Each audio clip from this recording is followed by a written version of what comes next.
I'm so honored that today I'm going to be able to feature the women of the L Fund.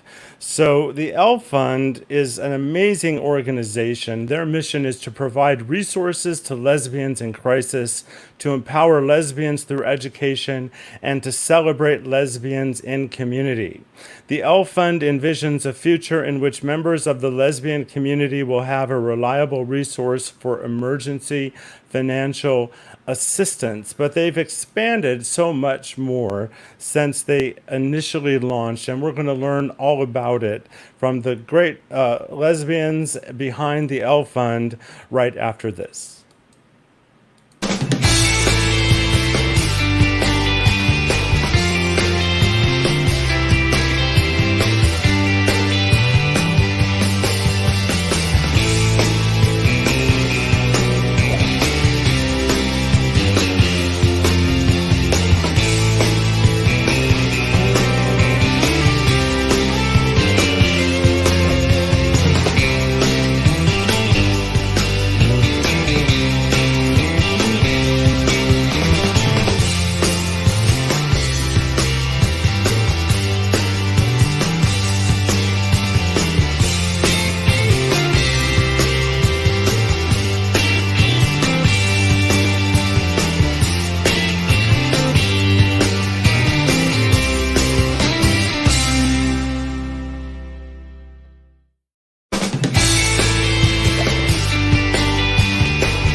So, in today's broadcast, if you're watching live, I just wanted to know that if you comment during the live broadcast, I can curate your comments and put them right up on the screen. For example, another board member of the L Fund says, "Thanks for having us," Denise Petty.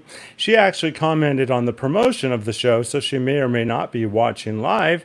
And for those of you out there that are wondering if other people can hear us, my buddy Paul Jasek, who is watching in Hollywood, can see and hear us just fine. So I'm very grateful that we're going out on the air, because for a minute there it was questionable.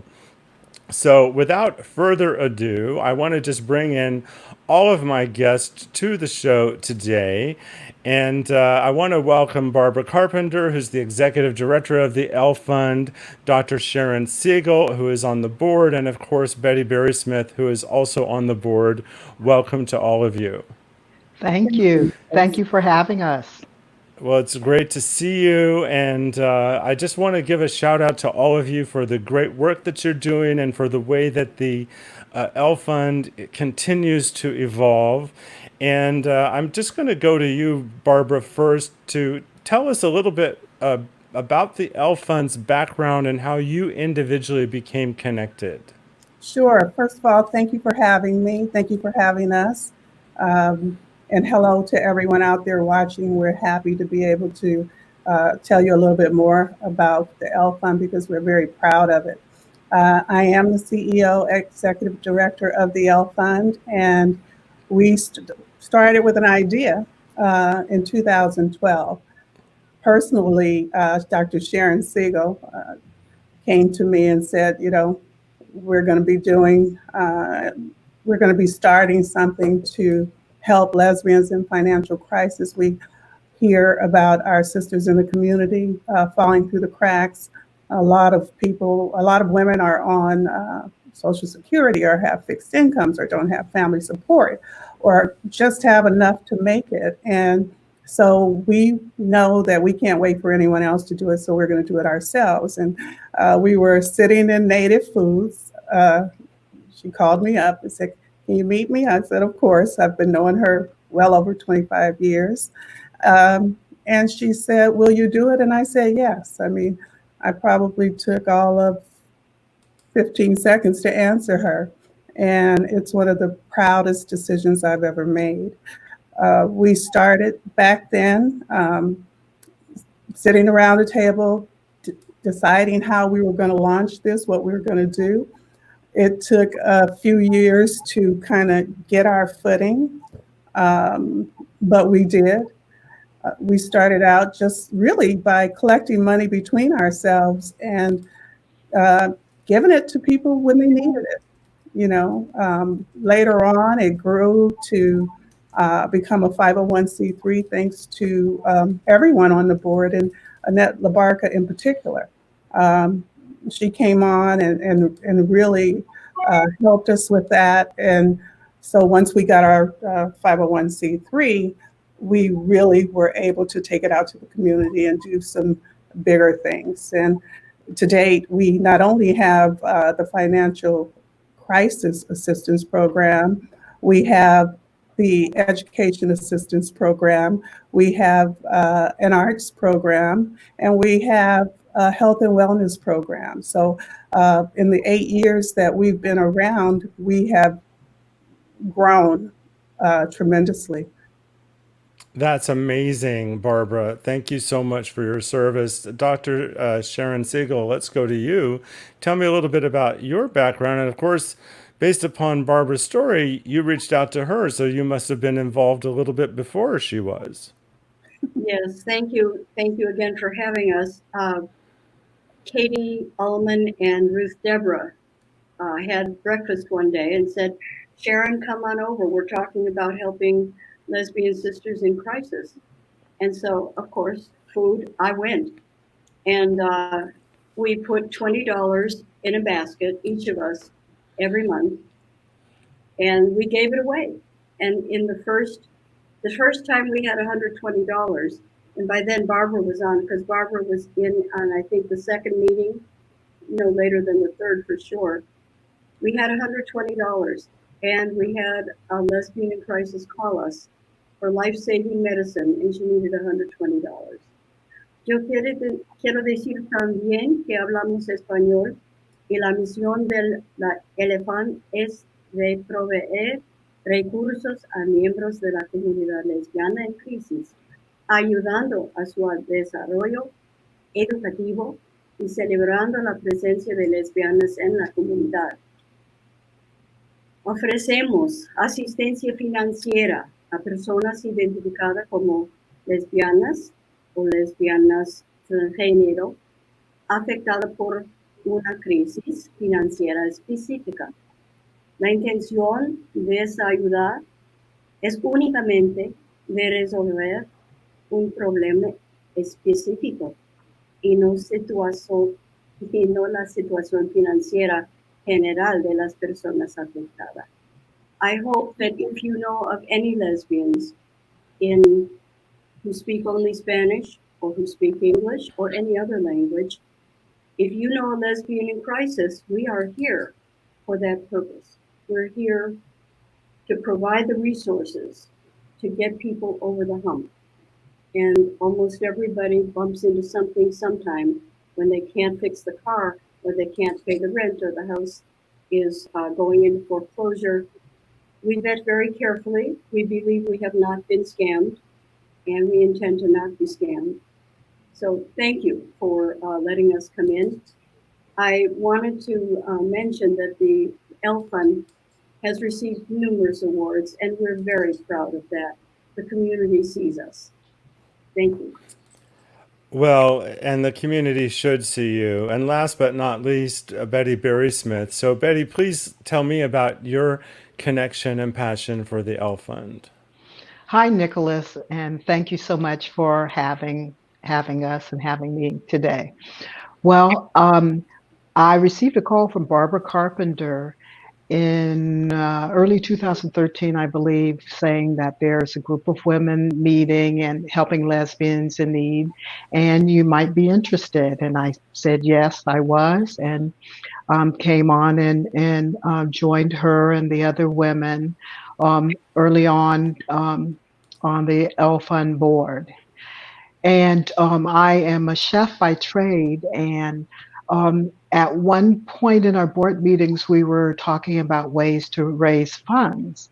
And I said, what about if we have a little fundraiser and we can have gumbo and charge people a few dollars and have a little entertainment? And we started with what got to be known as the Gumbo Gala. And we had that for a number of years until it got to be a little too big for the group of people that were interested in coming and helping.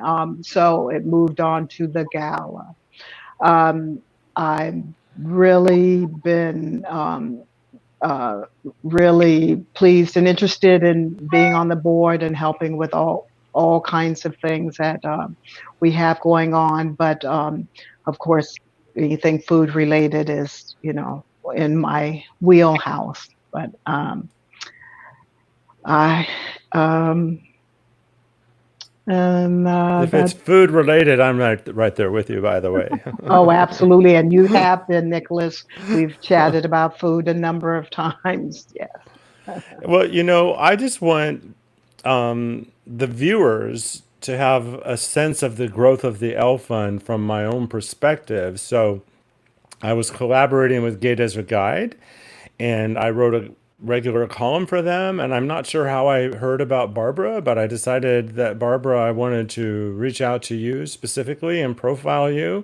Mhm. And I guess that was one of the first pieces of media the L Fund got. I'm not exactly quite sure about that. It was one of the first pieces of media that we got, and you know how I feel about you for that. Oh, well, one of my favorite quotes is by Goethe, a German playwright and philosopher. And he said, Mhm. "Whatever you can do or dream you can do, begin it. Boldness has genius, power, and magic in it. Begin it now." So what began with a few dedicated lesbians grew and grew and grew. And then you had your gumbo gala, and you outgrew that. And then you launched a sit down formal dinner, and Yeah. you outgrew the venue where that was happening and needed Yeah. to move to a different venue. And I think if we were able to get together in person again in the next year, you were even going to have to go to a bigger venue. Yes. And every single year, you've launched an expansion of a program. So you initially were providing one time grants for lesbians in crisis, to get them through a singularly tough time. And then you launched LEAP, the Lesbian Education Assistance Program. And then more recently, you launched your artist, your supporting of the arts. Have I said that all correctly? Well, let me go back a little bit because I would be remiss not to talk about Ann Wilson and Denise Height, who brought us the idea of the Education Assistance Program. And that's kind of the story of the L Fund. It's our community that's lockstep with us and that support us and are committed to us and have brought their ideas and their money to introduce new programs. And it was Denise Height and the late Ann Wilson that came to me and said, we need to be doing an education assistance program. And once we did that, it really opened up a lot of doors, not only for people in the community to see us more, but for our mission and our vision to empower lesbians to empower themselves. We have gone into colleges all over our service areas and helped women go back to school, regain a skill, or young lesbians that get into college but they don't have money for books, or they may not have money for food, and so that's a program that we're really proud of, and we have our community to thank for that, in particular Denise and Ann. Um, and that's our story all the way through. Our story is that there's someone in the community that we see, or that sees us, that allows us to grow more. And the art program came and was inspired by Deborah I. Moore, which was one of the first African American women to get into editing in Hollywood. And She was a supporter of the L Fund. She was committed to the L Fund, and she passed. And it was in the spirit of how she loved and cared about her community and our community that the art program developed. Um, and from there, another community member that actually said to me, Barbara, I've been watching the L Fund. I've been watching the L Fund. There's a lot of organizations in this community that I've been watching, but I really like where you're going with this, where the board's going with this, what you do in the community, and I'd like to help you start a health and wellness program, and that was Rhonda Staccato. And I'm bringing up these names because it's important to know that these women are important in the L Fund family. Edith Grossi is another woman, and Beverly Swigert, and I can go on and on and on. But it's a family. It's not only the board. And I think what's really unique about the L Fund is we really feel like that. And we think that people feel like that about us. And the reason we've grown is because we've stuck to our mission and we've stuck to our vision, and that we plan on being visible, we plan on being seen, we plan on empowering lesbians and trans lesbians as long as we're here. When I first came to Palm Springs about 10 years ago, there was no visibility for lesbians. If there was, I didn't see it. I saw a gay men's population. I saw a beautiful community full of philanthropy, but I didn't see lesbians. And so when Sharon brought this to me, and as it grew, one of the things that we wanted and one of the things that we knew was needed was to have visibility, to let the community know that we're here, and we have a lot to contribute, and we need them as community partners to be on board with us. And so here we are. I put this comment from a viewer up on the screen, but I'm going to put it up there again. I don't know if you know the commenter, but they say the community sees us, the L Fund, a 501c3 helping lesbians in crisis, by Mickey Aboza or Mikey. I don't know how that's pronounced, but the community sees you. So that's fantastic. Sharon, is there anything that you would like to add to what Barbara has been talking about?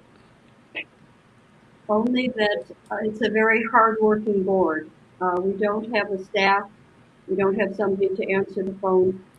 We opened our new office just April 1st and then could not occupy it.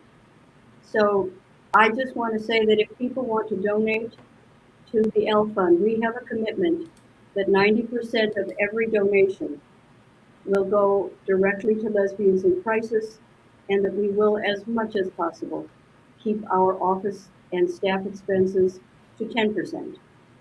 So I want to also mention that you should go to our website, www.l-fund.org, lfund.org. It's on the screen right now. Oh, well, who knew? Thank you. So it's only about this year, we're giving away much more money than we ever have before. And we are bringing in, as far as I know, only what the board and the advisory council are donating. So let's keep the funds coming so that we can keep giving it away. Very, very good point. A lot of the ways that philanthropic organizations raise funds are at a standstill. So those of us who are in a position to do more can take the extra mile. Betty, what would you like to add to what we've been talking about? Well, you know what, Nicholas, I'd like to mention as far as visibility goes, we do before COVID-19, we were doing outreach at different festivals and different events around the city and around the Coachella Valley. And Initially, when we would do these fairs, we would always try to ask people, do you know about the L Fund? And lots of people were, no, I don't know. Tell me about the L Fund. And we would.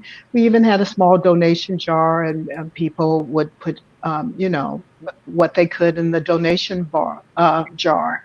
But as time went on, I noticed at these events, I would ask people, do you know about the L Fund? And they would say, yes, I do.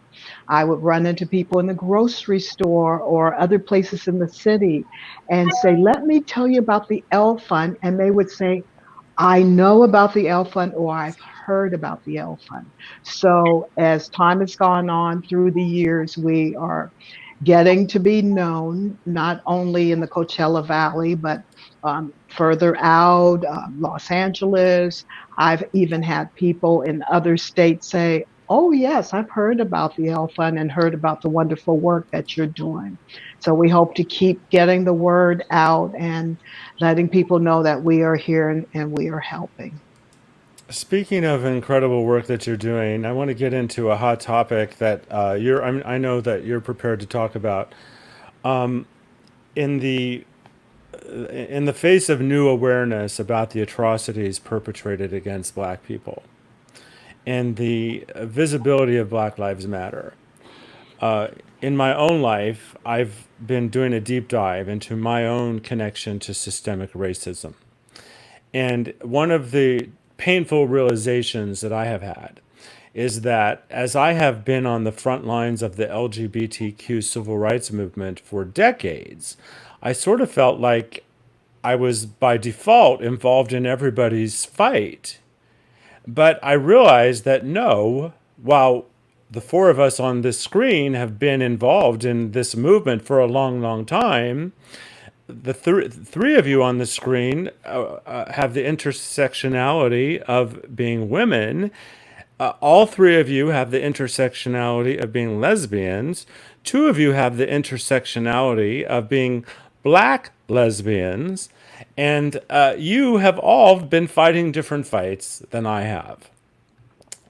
So that is my awareness, and that's part of my own evolution as I try to look at my own connection to the problem and amplify other people's voices. I know that as a white male, I'm not in a position to lead or to teach, but I'm thrilled that one of your new series of programs is specifically giving people the opportunity to elevate their consciousness around issues of racism and Black Lives Matter.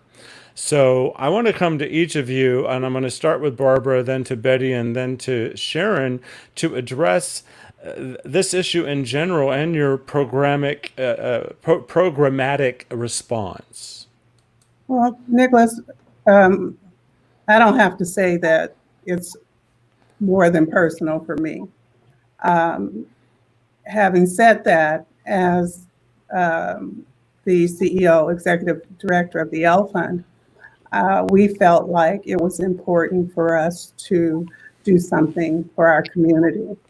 And so we got together as a board. We had some really, really difficult uncomfortable conversations. One of the things I'm proud of with the L Fund is when we started, one of the things that we said and we knew that our board would be a diverse board. There was no question about it. There's never been a question about it. And I've found that on other boards in the community, that's not ingrained within the fabric of their organization. So I'm really proud of that. As far as programming and leading in the community with a program to educate, identify, and combat systemic racism, we put together a very comprehensive program to do that. And we wanted to look at programs that were going to fortify us, that were going to give us safe spaces for people of color and for our European American white allies. And so we did. And we went out to some very impressive women, the women that are doing the programs, workshops, um, three of which are they're African American women, and we went to someone that we really trusted to hold a space for our white women and allies. So we introduced courageous conversations on racism, which is led by Misha Thrasher. She's a certified therapist.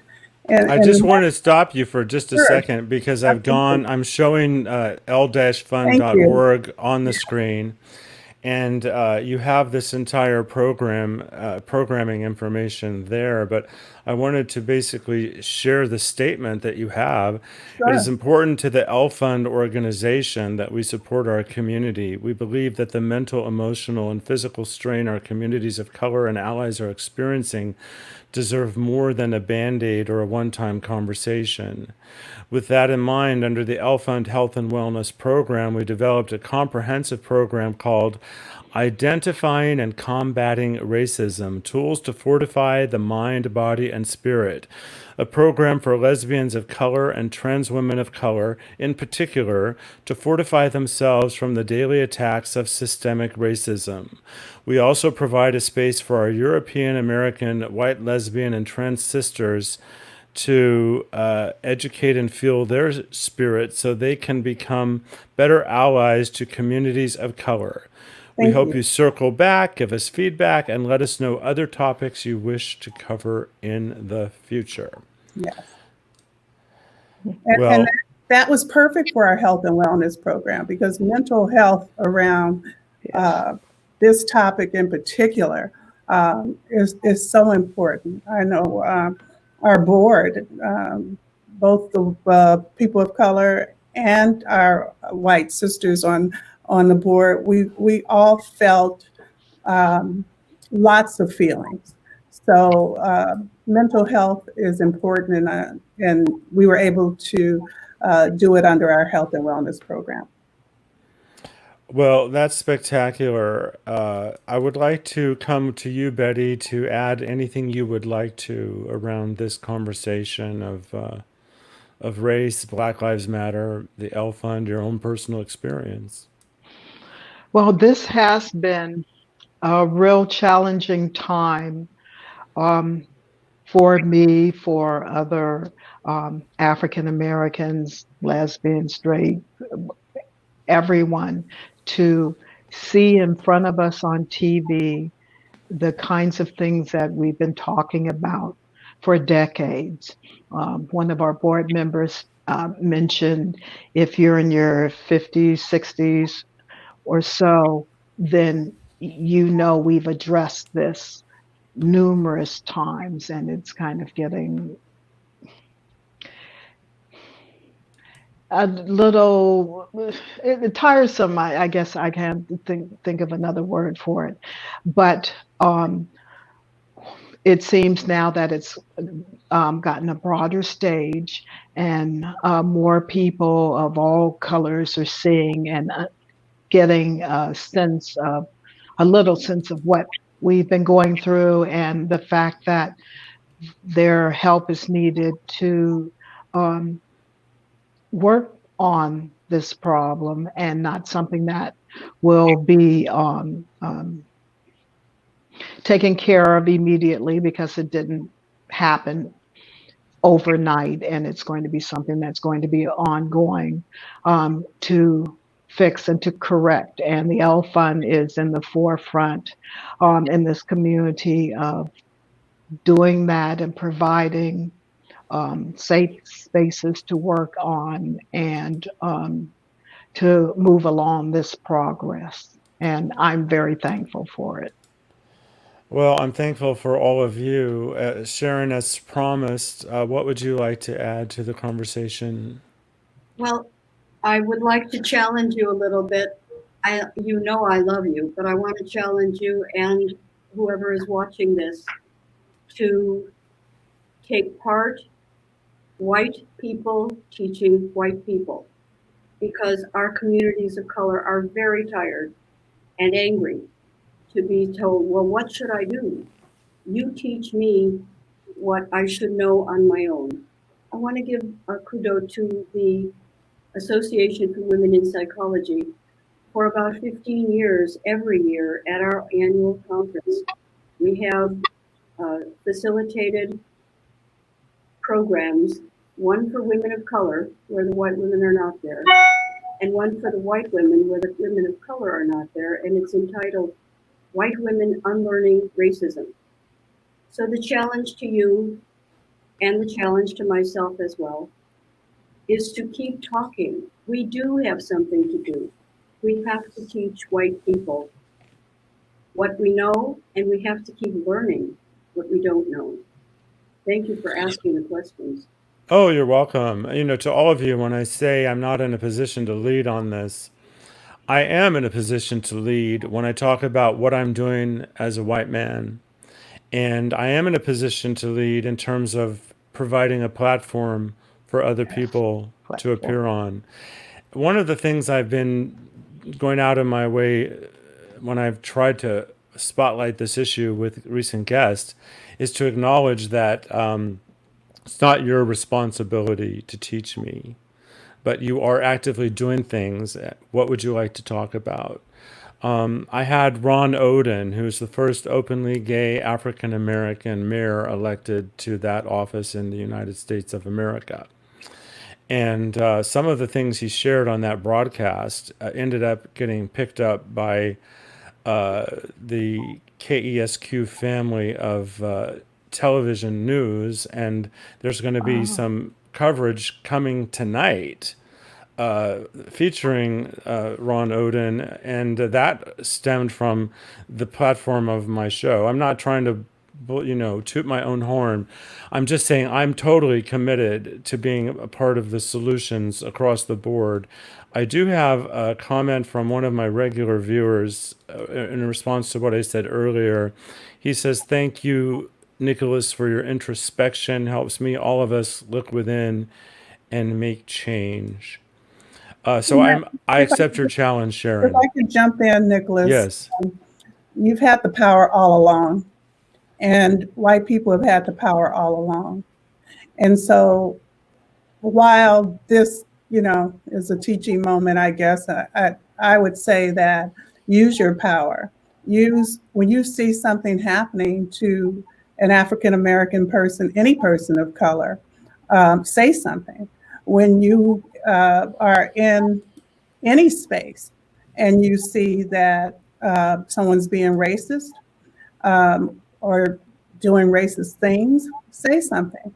If you go to a government meeting and you're sitting at a city council meeting and you know that their monies are being directed to everyone else except for our Black communities, or they're not inclusive of our Black communities, ask them why. Ask them why there's still places and spaces in this community that you will never see a Black person at, or maybe you will see one or two. Ask them why the neighborhood in Palm Springs, in North Palm Springs, where someone just vandalized the community center, why they're not doing more to beautify that neighborhood. There's a lot of power.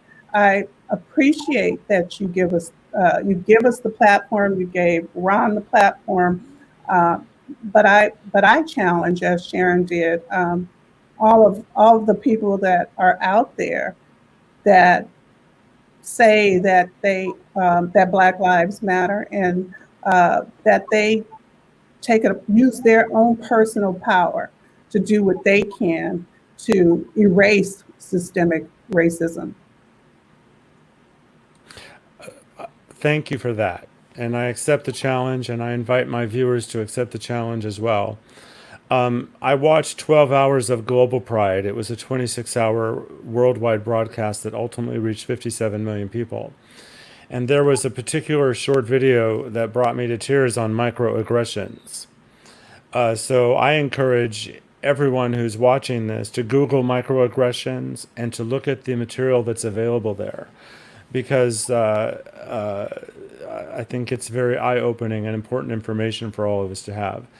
I'd like to wrap up by giving all of you the opportunity to make some concluding remarks, including adding anything you might have felt that we've missed. I'm going to go first to Sharon, then to Betty, and we'll wrap it up with Barbara. So, Sharon, is there anything that you would like to say to wrap up your participation today? Of course. I do want to tell white people that it is frightening and it is dangerous to speak up. It's so little in comparison to our sisters and brothers of color who face danger and retribution and violence when they stand up too. So let us be courageous, but we don't have to be courageous. Thank you again, Nicholas. Thank you, Betty, Barbara. Well, thank you. And Betty, what would you like to add for some concluding remarks? Well, as far as Black Lives Matter and the movement and our allies, I encourage everyone, if you see something, say something, pull out that camera, take videos, make sure you're there and you're standing up for us, along with standing with us.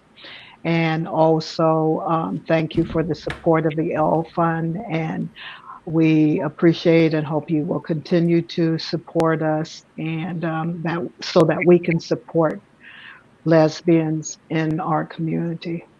Thank you so much for having me, Nicholas. Oh, it's so I'm so honored that you've joined us today. Barbara, what would you like to Well, add in I'd like to say conclusion? thank you to the people that have stepped up and joined, got online, went to our website, enrolled in one of the classes. We still have room in our heart songs and poetry workshop and our dance classes. Please do go on. There's still room in the White Women as Allies, where you can better learn to be allies to the Black community. But more than that, I want to thank the community. I want to thank you, Nicholas. I want to thank all of our donors. I want to thank our supporters. I want to thank Eisenhower Health. That's been a major supporter to the L Fund. I don't, you know, there's one thing to sponsor and to just give money, but there's another thing to be committed and to believe in us. And I have to say that Eisenhower Health has done that and continue to do that. And I'm appreciative of that, as well as everything everybody else in the community has done. Several of the restaurants have stepped up in the past for the L Fund. We still need you. We still need all of you. And I just want to correct one thing, because our mission and vision, you know, is to empower lesbians, but we also want to empower trans lesbians. And that's a part of our mission and our vision. And I just don't want for anyone out there to forget about that. Thank you, Nicholas, for having us. Thank you, everyone, for joining us. Go to our website, look at our programs. And if you can, we're not having those big events, certainly donate. We need you. Well, I want to thank you all for being on the show today. If you hang tight, I can talk to you for a few minutes after the broadcast. Throughout the show today, I've been putting up the website, l-fund.org. It's there now. And I love and respect all of you for everything that you're doing. Keep up the good work. Thank you. Thank you.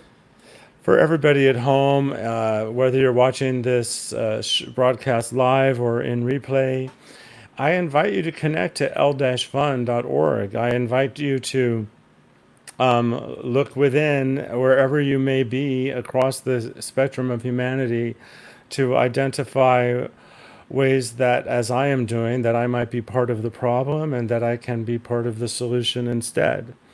We're all in this life together, and no one gets out of this life alive, so we might as well learn and grow and make the world a better place while we're at it. I want to thank all of you for joining us today, and I will see you next time.